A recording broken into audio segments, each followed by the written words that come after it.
सभी विद्यार्थियों का हार्दिक स्वागत, हार्दिक अभिनंदन। प्रिय विद्यार्थियों, बीए पार्ट फर्स्ट यानी बीए फर्स्ट ईयर राजनीति विज्ञान आपका पेपर सेकंड।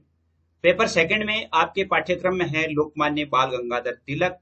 इसका पहला भाग हम पढ़ चुके हैं। आज हम पढ़ेंगे पार्ट टू। यह आपके लिए एक प्रश्न बैंक है, यानी आपने दो क्वेश्चन बैंक इससे पहले पढ़े।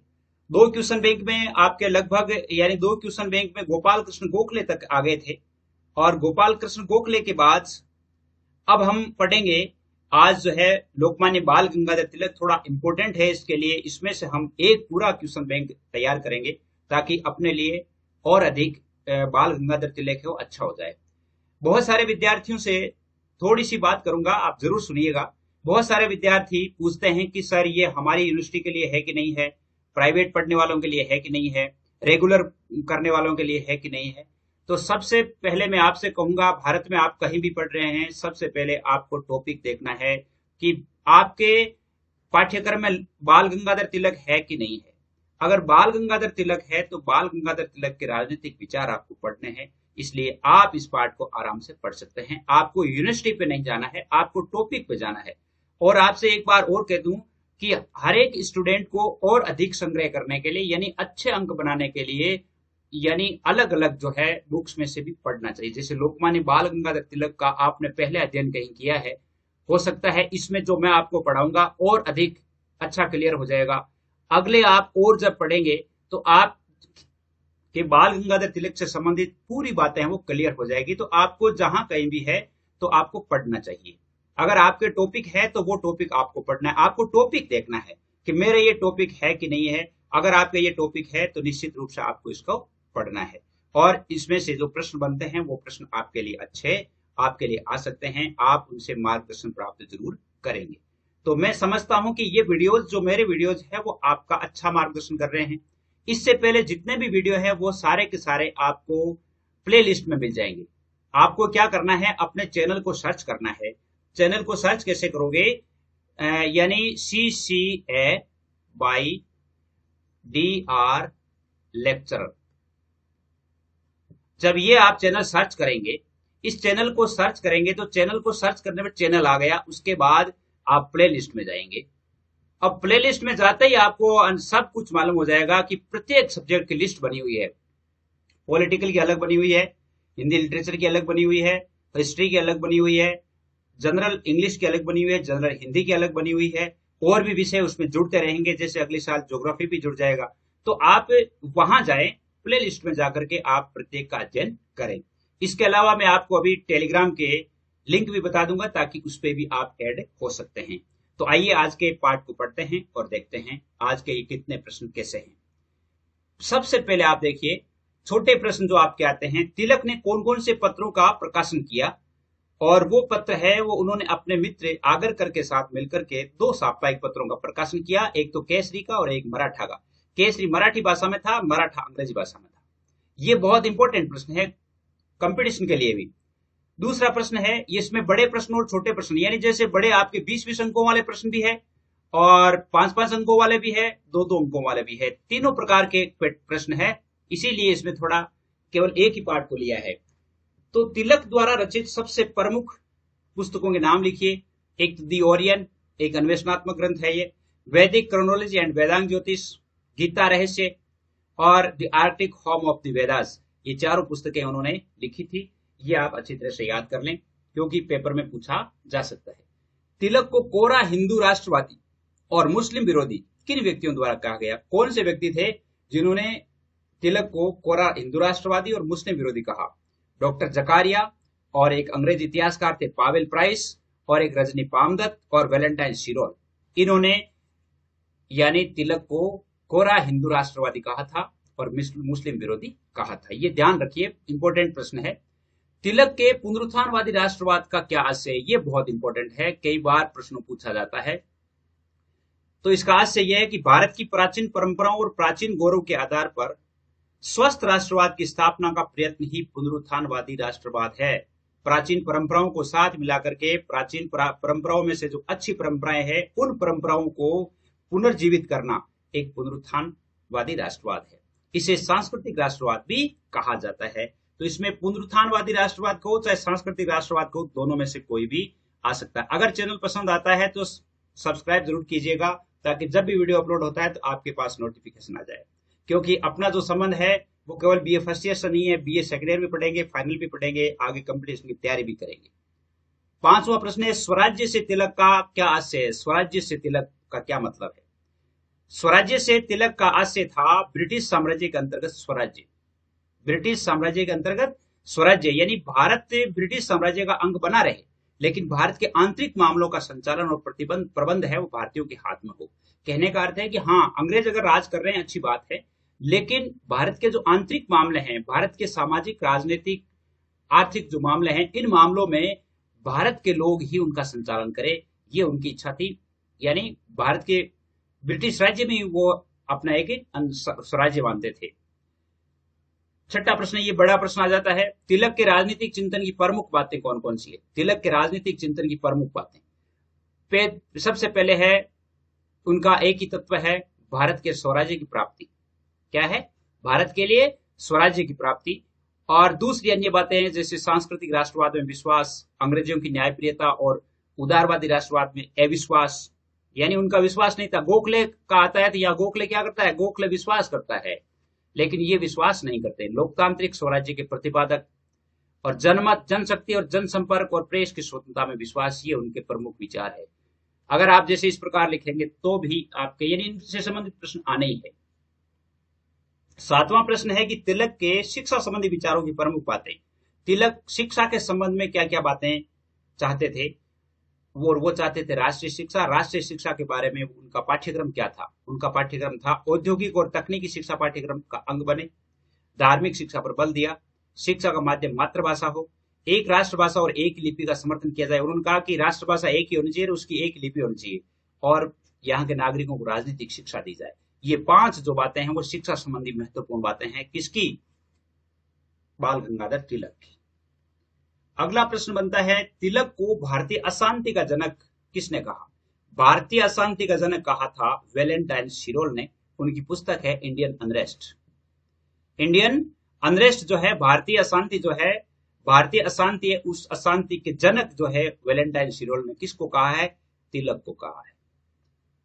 और अगला प्रश्न बनता है, समाज सुधार के प्रसंग में तिलक के विचारों की प्रमुख बातें क्या है? समाज सुधार के संबंध में, समाज सुधार के संबंध में एक तो राजनीतिक स्वतंत्रता को प्रधानता देना, ब्रिटिश शासन और ब्रिटिश विदेशी नौकरशाही के हस्तक्षेप का विरोध करना। ये उन्होंने कहा कि ब्रिटिश शासन है और विदेशी जो नौकरशाही है वो हमारे आंतरिक मामलों में हस्तक्षेप करती है, वो अच्छा नहीं है। पश्चिम के सामाजिक जीवन के अंधानुकरण और ईसाई मत के प्रसार के विरोध। उन्होंने कहा कि पश्चिमी जो सभ्यता है वो हमारे समाज में घुस रही है, उसका लोग अनुकरण कर रहे हैं, वो हमें ठीक नहीं लगता। और इसके अलावा जो ईसाई मत का प्रसार कर रहे हैं ये भारत के लिए अच्छा नहीं है। और जनमत की भूमिका, उन्होंने कहा कि कोई भी काम है वो जनमत के आधार पर होना चाहिए कि भारत की जनता क्या चाहती है। 10वां प्रश्न है कि भारतीय राजनीति में लोकमान्य तिलक की क्या भूमिका थी? भारतीय राजनीति में लोकमान्य तिलक की क्या भूमिका थी? या तिलक ने भारत के संबंध में, या तिलक की भारत को क्या मुख्य देन थी? एक तो था व्यक्तित्व और चरित्र का एक उज्जवल उदाहरण या आदर्श उदाहरण। दूसरी उनकी भूमिका थी कांग्रेस और राष्ट्रीय आंदोलन के स्वरूप में मूलभूत परिवर्तन। तीसरी थी राजनीति के प्रति यथार्थवादी दृष्टिकोण। चौथी थी महान लोकतंत्रवादी। और पांचवी थी दूरदर्शी राजनीति के और सामाजिक आर्थिक न्याय के प्रणेता। ये तो छोटा प्रश्न है, इसको हम बड़ा प्रश्न भी ना करके देखेंगे। इसका विवरण है वो भी हम पढ़ के देखेंगे। अब बड़ा प्रश्न आ जाता है, तिलक का पुनरुत्थानवादी राष्ट्रवाद क्या है? समझाइए। तिलक का पुनरुत्थानवादी राष्ट्रवाद। तिलक का राष्ट्रवाद अंशतः पुनरुत्थानवादी और पुनर्निर्माणवादी था। उन्होंने वेदों तथा गीता से आध्यात्मिक शक्ति और राष्ट्रीय उत्साह ग्रहण करने का संदेश दिया। और मराठा उनका जो समाचार पत्र था जो अंग्रेजी में लिखा गया था, उस मराठा में उन्होंने लिखा था कि सच्चा राष्ट्रवाद पुरानी नींव पर ही निर्माण करना चाहता है। सच्चा राष्ट्रवाद है पुरानी नींव पर होना चाहिए। पुरानी नींव का अर्थ है कि हमारे प्राचीन जो संस्कृति के जो आदर्श है उन आदर्शों पर ही जो हमारा जो सच्चा राष्ट्रवाद विकसित होना चाहिए। जो सुधार पुरातन के प्रति घोर असम्मान की भावना पर आधारित है उसे सच्चा राष्ट्रवादी रचनात्मक कार्य नहीं समझता। यानी जो पुरातन के प्रति, हमारी जो प्राचीन संस्कृति है, प्राचीन गौरव है, उनके प्रति यदि असम्मान करके और फिर यदि हम देश को एक दूसरे का दूसरी तरफ मोड़ने का प्रयास करते हैं तो वो सच्चा राष्ट्रवाद नहीं होता। हम अपनी संस्थाओं को ब्रिटिश ढांचे में नहीं डालना चाहते। सामाजिक तथा राजनीतिक सुधार के नाम पर हम उनका अराष्ट्रीयकरण नहीं करना चाहते, हम उनको राष्ट्रीयकरण ही रहने देना चाहते हैं। और इसके बारे में वो लिखते हैं, तिलक के अनुसार भारतीय राष्ट्रवाद के लिए क्या क्या आवश्यक है। तिलक ने कहा कि भारतीय राष्ट्रवाद है तो उसके लिए क्या है, प्राचीन संस्कृति का पुनर्जागरण किया जाए। प्राचीन संस्कृति जो है उसमें जो अच्छाइयां थी उनको पुनर्जीवित किया जाए, प्राचीन संस्कृति को पुनर्जीवित किया जाए। दूसरा, राष्ट्रवाद एक आध्यात्मिक और मनोवैज्ञानिक धारणा है जो समुच्च राष्ट्र के प्रति अनुभव की जाती है। यानी यूं कह सकते हैं कि यहाँ के जो व्यक्ति है, यहाँ के लोग हैं, यहाँ के लोगों में ये मनोवैज्ञानिक धारणा होनी चाहिए कि हमारे भारत की जो सभ्यता है, हमारे भारत की जो प्राचीन संस्कृति है वो सबसे अच्छी है। तब लोग जो है वो उसकी तरफ उन्मुख होंगे। विचारधाराओं, जातीय भेदों, अस्वस्थ मत मतांतरों इत्यादि कलुषित वृत्तियों को त्यागना आवश्यक है। उन्होंने कहा कि हमारे जो आपसी जो मतभेद है, अलग अलग जातियों के बारे में मतभेद है, यदि हम देखते हैं कि जैसे भाषा के आधार पर, क्षेत्र के आधार पर, वंश के आधार पर, धर्म के आधार पर हमारे मन में जो इतनी कलुषित वृत्तियां हैं उनको त्यागना है। चौथी बात उन्होंने कही राष्ट्रवाद के लिए कि समान भाषा, समान धर्म और समान संस्कृति वाले देश में राष्ट्रीय एकता पनप सकती है। यानी उन्होंने कहा कि भाषा समान होनी चाहिए, समान धर्म होना चाहिए और समान संस्कृति होनी चाहिए, उस देश की राष्ट्रीय एकता सबसे मजबूत होती है। पांचवी बात कही, भारत में प्राचीन काल से विद्यमान मनोवैज्ञानिक और आध्यात्मिक तत्वों पर अत्यधिक बल दिया जाना चाहिए। प्राचीन काल से ही मनोवैज्ञानिक और आध्यात्मिक तत्वों पर बल दिया जाए ताकि लोगों की का दिमाग है वो व्यवहारिक हो, स्वस्थ हो। छठी बात कही, भारत में विद्यमान विभिन्न पंथ, वैदिक धर्म शाखाओं प्रशाखाओं में राष्ट्रीय एकता के संबंध में समान भाव होने चाहिए। भारत में जितने भी पंथ है, वैदिक धर्म की शाखाएं हैं, प्रशाखाएं हैं, या हम इसमें यह भी कह सकते हैं कि जितने भी धर्मों की जो शाखाएं प्रशाखाएं हैं, उन सभी शाखाओं प्रशाखाओं में राष्ट्रीय एकता के भाव है वो समान होने चाहिए। राष्ट्रीय एकता के प्रति उनके विचार अच्छे होने चाहिए। सातवीं उनकी विशेषता है कि राष्ट्रीयता को आध्यात्मिक और सांस्कृतिक स्वरूप प्रदान करने के लिए उत्सवों का आयोजन प्रतीक स्वरूप हो, और इसी उद्देश्य से उन्होंने गणपति उत्सव और शिवाजी उत्सव मनाना। यानी हमारे जो प्राचीन जो अच्छे व्यक्ति हैं, आदर्श है, हमारे प्राचीन जो आदर्श है, उन आदर्शों का जो हम उत्सव मनाते हैं, वो उत्सव राष्ट्रीय एकता के प्रतीक स्वरूप में होना चाहिए। जैसे उन्होंने गणपति उत्सव मनाया, शिवाजी उत्सव मनाया था।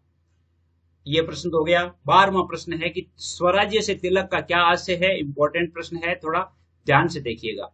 स्वराज्य से क्या आशय है। तिलक ने 31 मई 1916 को अहमदनगर में स्वराज्य और स्वराज्य पर अपने पहले भाषण में उन्होंने कहा था, उनका जो पहला भाषण था उस भाषण में क्या कहा था, उन्होंने कहा था कि स्वराज्य से अभिप्राय केवल यह है कि भारत के आंतरिक मामलों का संचालन और प्रबंधन है भारतवासियों के हाथों में हो।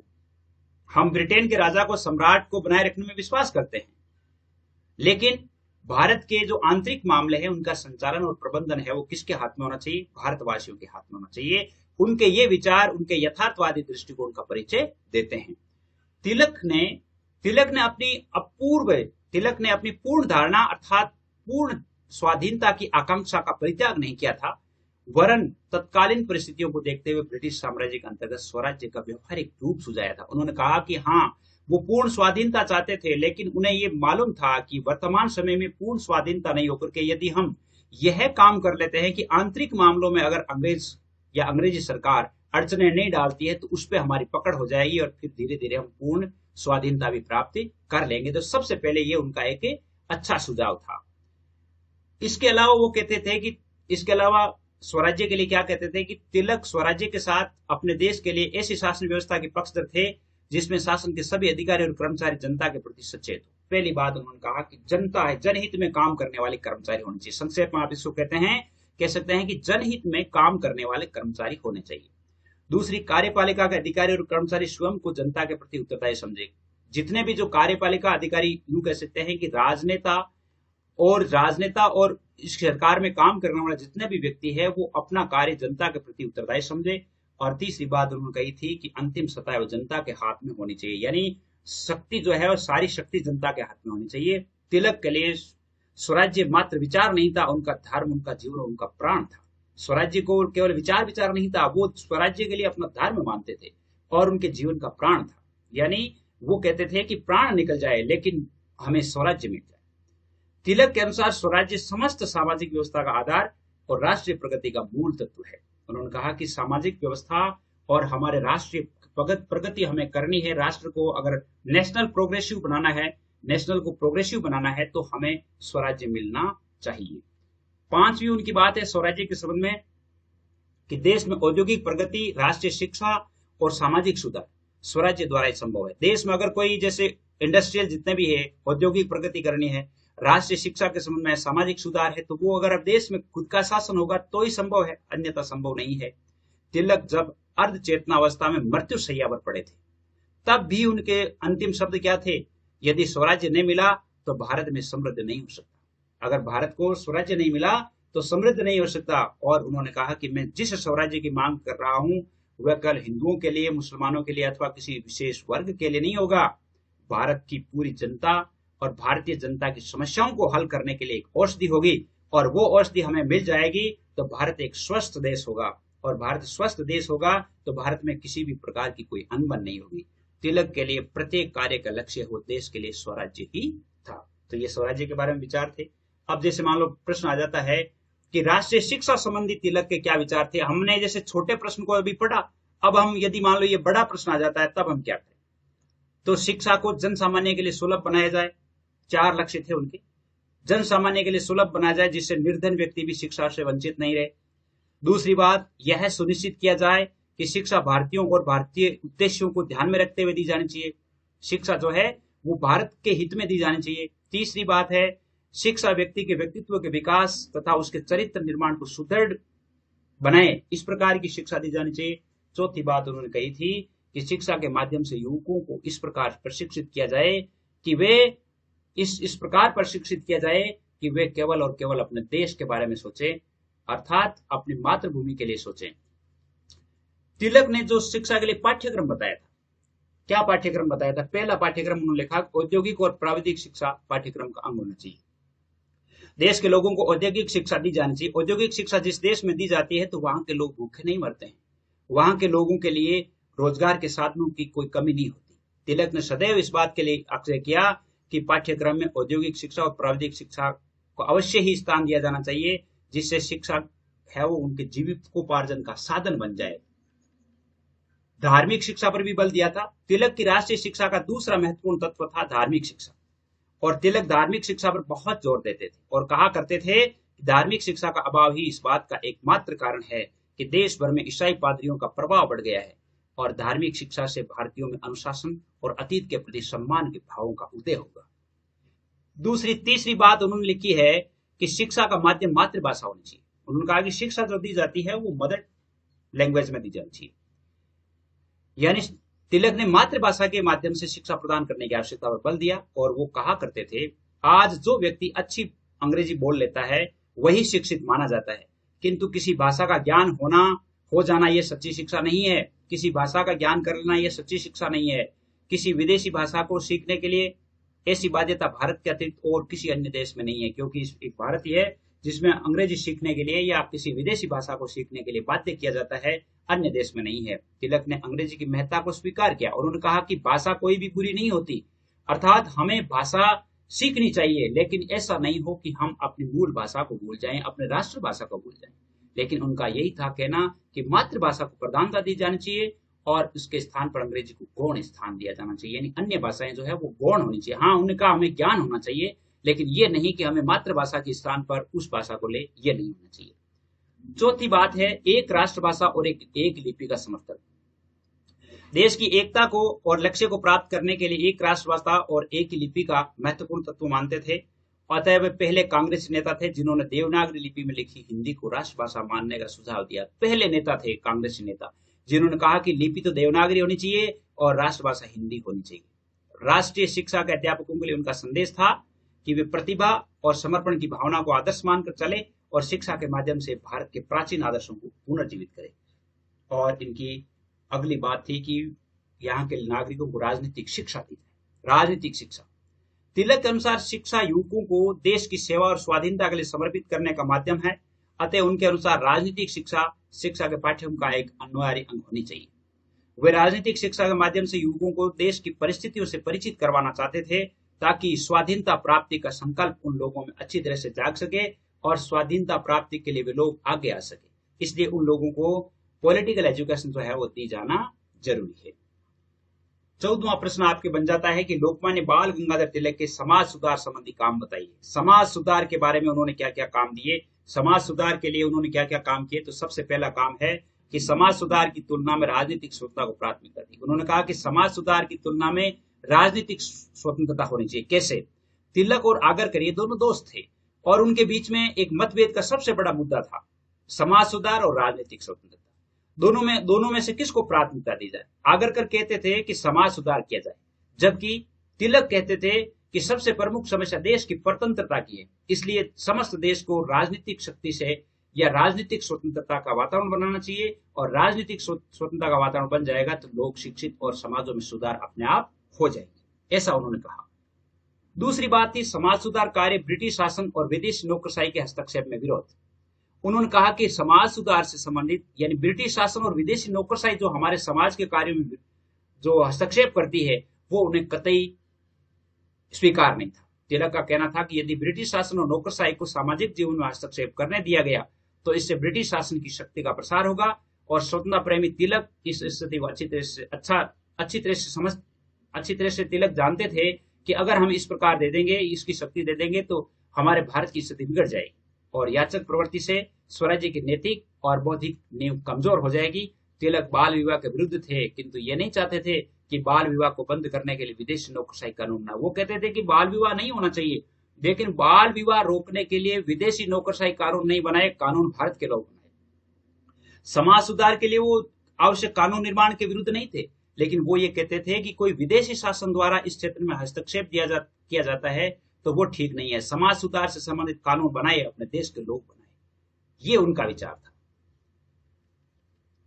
समाज सुधार कार्य सने स्नेह और जनमत निर्माण से संभव। उन्होंने कहा कि समाज सुधार से संबंधित जो काम है वो धीरे धीरे व्यक्तियों की जो मनोभावनाएं हैं उनको परिवर्तित करते हुए किया जाना चाहिए, और समाज सुधार थोपा नहीं जा सकता। ये काम तो शिक्षा की प्रक्रिया के आधार पर धीरे धीरे ही संभव है। यानी उन्होंने कहा कि जब हम किसी को पाबंद करके और यदि वो हम करना चाहते हैं तो वो ठीक नहीं है।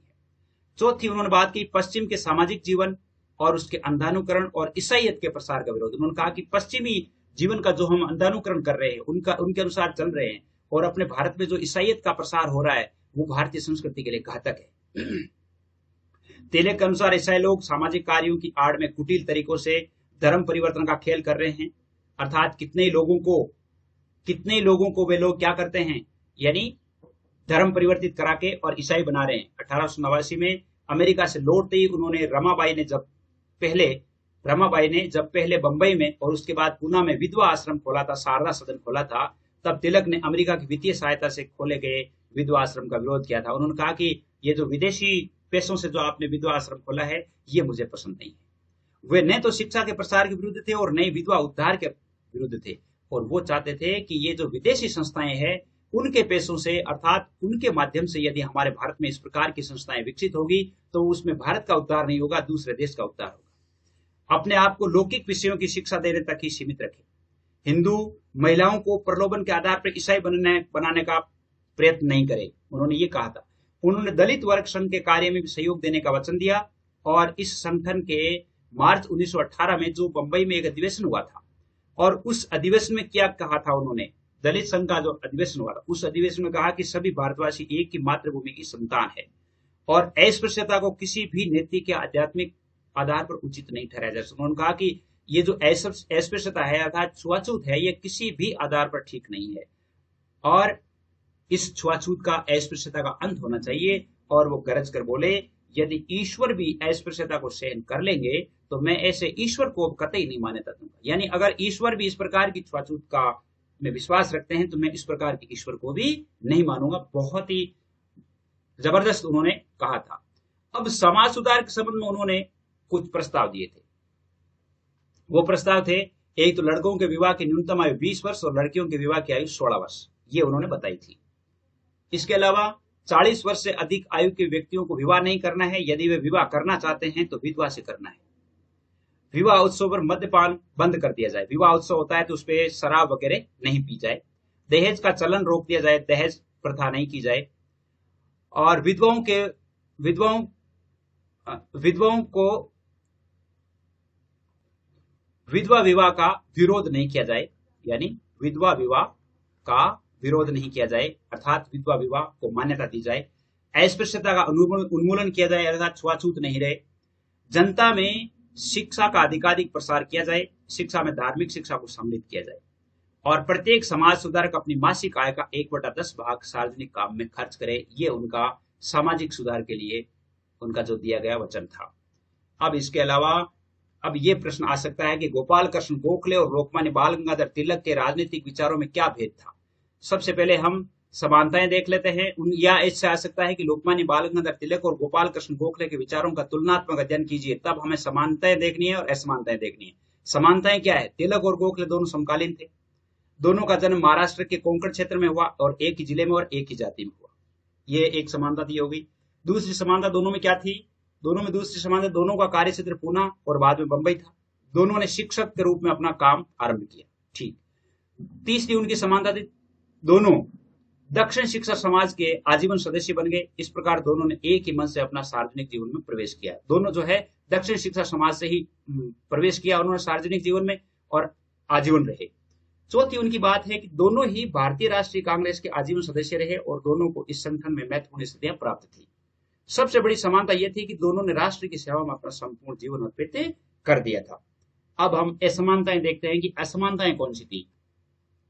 एक तो था प्रेरणा स्रोत का भेद। तिलक और गोखले इन दोनों के चिंतन में प्रेरणा स्रोत एक दूसरे से नितांत भिन्न है। गोखले पाश्चात्य आचार विचार में ढले हुए थे और उनका प्रेरणा स्रोत पश्चिम था। इसके विपरीत तिलक की प्रेरणा स्रोत पश्चिमी साहित्य, इतिहास और कानून नहीं होकर के भारत के साहित्य, वेद, उपनिषद, भगवत गीता और अतीत का उज्जवल इतिहास था। तो यानी वो तो एक तो पश्चिमी सभ्यता को मान्यता देते थे और एक भारतीय सभ्यता को। दूसरा मूलभूत धारणा का भेद था। गोखले ब्रिटिश राज को भारत के लिए एक वरदान और ईश्वर की कृपा का फल मानते थे, जबकि उनका विचार था कि भारत पर इंग्लैंड का शासन भारत के हित में है। लेकिन तिलक और उनके राष्ट्रवादी सहयोगी कहते थे कि अंग्रेजी राज भारत के लिए एक भारी अभिशाप है और इस राज को ईश्वरीय कृपा का परिणाम बतलाना भारत का राष्ट्रीय अपमान है। चौथा था उनका लक्ष्य का भेद था। दोनों के लक्ष्य में भेद था। तिलक और गोखले के बीच लक्ष्य का भी भेद था। तिलक का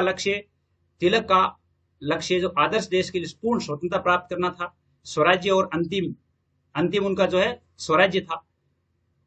और गोखले ने स्वशासन की कोई स्पष्ट व्याख्या प्रस्तुत नहीं की। लक्ष्य के संबंध में गोखले अपने समय के साथ थे, तिलक अपने समय से काफी आगे थे।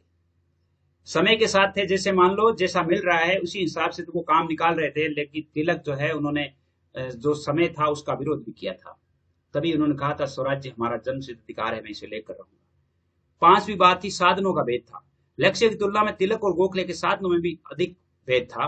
गोखले और उनके उदारवादी सहयोगियों के साधन थे प्रार्थना पत्र, याचिका, प्रतिनिधि मंडल। एक शब्द में इसे कह सकते हैं कि निवेदन पद्धति, यानी याचना पद्धति के माध्यम से काम निकालते थे। जबकि तिलक स्वदेशी बहिष्कार को संपूर्ण अर्थों में और तार्किक निष्कर्ष अपनाने के लिए तैयार थे। बहिष्कार से उनका आशय न केवल विदेशी माल वरन इससे आगे बढ़कर विदेशी शासन के बहिष्कार से था। छठा जो अंतर था वो ये था कि आदर्शवादिता और यथार्थवादिता का भी भेद था। गोखले ने साध्य तथा साधनों के संदर्भ में साधनों की पवित्रता पर प्रतिपादन किया और कहा कि राजनीति नैतिकता पर आधारित होनी चाहिए। तिलक का विचार था कि देश की स्वतंत्रता का लक्ष्य इतना अधिक पवित्र है कि उसके लिए किसी भी साधन को अपनाया जा सकता है। गोखले ने तो कहा कि भाई जैसे राजनीति या हम जैसे स्वराज्य प्राप्त करना चाहते हैं तो भी इसमें किसी प्रकार का खून खराबा या ऐसा नहीं होना चाहिए। लेकिन तिलक ने कहा कि राजनीतिक स्वतंत्रता यानी हमारे देश को स्वराज्य की प्राप्ति के लिए देश को किसी भी हद तक गुजरना पड़ सकता है। ये तो था आपके प्रश्न और आज तक के। और अब जल्दी ही आपके लिए सेकंड जो है वो मॉडल पेपर आ रहा है। उस मॉडल पेपर को भी आप हल करके जरूर देखें ताकि हो सकता है कि आपकी मदद हो। आज के लिए बस इतना ही। जय हिंद, जय भारत। और सब्सक्राइब करना मत भूलिएगा, अपने दोस्तों को भी शेयर कीजिएगा। जय हिंद, जय भारत।